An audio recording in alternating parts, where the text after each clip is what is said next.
हुआ क्या कि जब ये बात पंडित जी को पता लगी, नेहरू जी को, प्रधानमंत्री थे भारत के, और उत्तर प्रदेश में मुख्यमंत्री थे पंडित गोविंद वल्लभ पंत, जो बाद में गृह मंत्री हुए देश के। पंत साहब उत्तर प्रदेश के पहले चीफ मिनिस्टर थे। पंत साहब को नेहरू जी ने कहा कि पंत जी, बहुत नाराजगी में कहा, तलखी में कहा कि पंत जी ये मूर्तियां बाहर फेंकवाइए, हटवाइए सब मूर्तियां यहाँ, कैसे आ गई।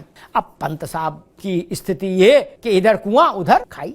नेहरू जी की बात ना माने तो बॉस नाराज, और माने तो बवाल की आशंका, इस देश का बहुसंख्यक समाज आपके खिलाफ खड़ा हो जाए। पंत साहब ने सोचा अब क्या करूं। उन्होंने अयोध्या के जिलाधिकारी को टाइट किया, और जिलाधिकारी थे केरल में जन्मे के नायर साहब, अंग्रेजों के समय के अपॉइंटी थे, सिविल सर्विसेज में आए थे और टॉप करके आए थे, योगी भी।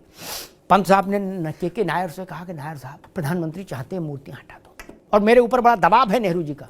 पंत से नायर ने कहा कि आप अपना दबाव मेरे ऊपर ट्रांसफर कर दो, मैं बात कर लूंगा प्रधानमंत्री से, आप कह दीजिए कि डीएम नहीं मान रहा। पंत ने अपना जान छुड़ाई, बोले भाई डीएम नहीं मान रहा। भारत के प्रधानमंत्री ने अयोध्या के जिलाधिकारी, फैजाबाद जिले के जिलाधिकारी, तब तो फैजाबाद था, अयोध्या तो अभी बना जिला, फैजाबाद जिले के जिलाधिकारी के नायर को टेलीफोन पर लिया और उन्होंने बहुत सख्ती के साथ नायर से कहा कि ये मूर्तियां हटाकर मुझे बताओ, मेरे आदेश को क्रियान्वित करके मुझे रिपोर्ट करो, मैं इफ और बट नहीं सुनना चाहता, no if no but. Nair ने कहा कि ऑनरेबल प्राइम मिनिस्टर सर, मैं ऐसा नहीं करूंगा। अब आप सोचिए, नेहरू प्रधानमंत्री और वो भी नेहरू जैसा, फोन पर हो और कोई डिस्ट्रिक्ट मजिस्ट्रेट ये कह दे कि मैं ऐसा नहीं करूंगा जो आप कह रहे हो। हंगामा मच गया, स्वाभाविक है, नेहरू जी उत्तेजित हुए होंगे, स्वाभाविक है, और उन्होंने कुछ कहा भी होगा नायर से। नायर ने कहा कि अगर ऐसा हुआ तो भारी दंगा फसाद होगा, रक्तपात होगा, उसकी जिम्मेदारी मेरी है एज डिस्ट्रिक्ट मजिस्ट्रेट, इसलिए ऐसा नहीं होगा,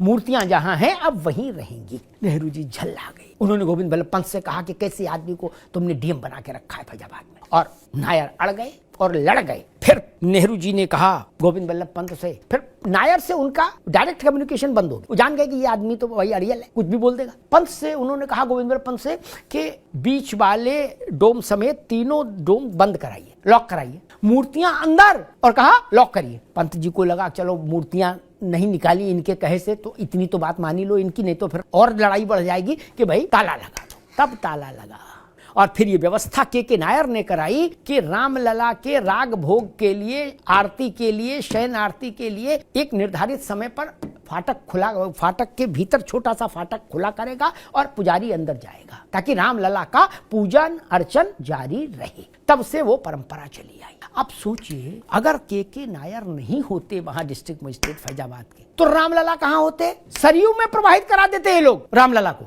वो जिलाधिकारी था जो अड़ा और लड़ा। इसलिए मैं कई बार कहता हूं कि रामलला के जो भव्य दिव्य नव्य मंदिर है अयोध्या में, इसमें सबसे ज्यादा योगदान अगर किन्हीं लोगों का है तो उनमें एक के नायर भी है। के नायर नहीं होते तो उत्तर प्रदेश में फिर किसकी हैसियत थी कि नेहरू जी के गुस्से को झेल जाए।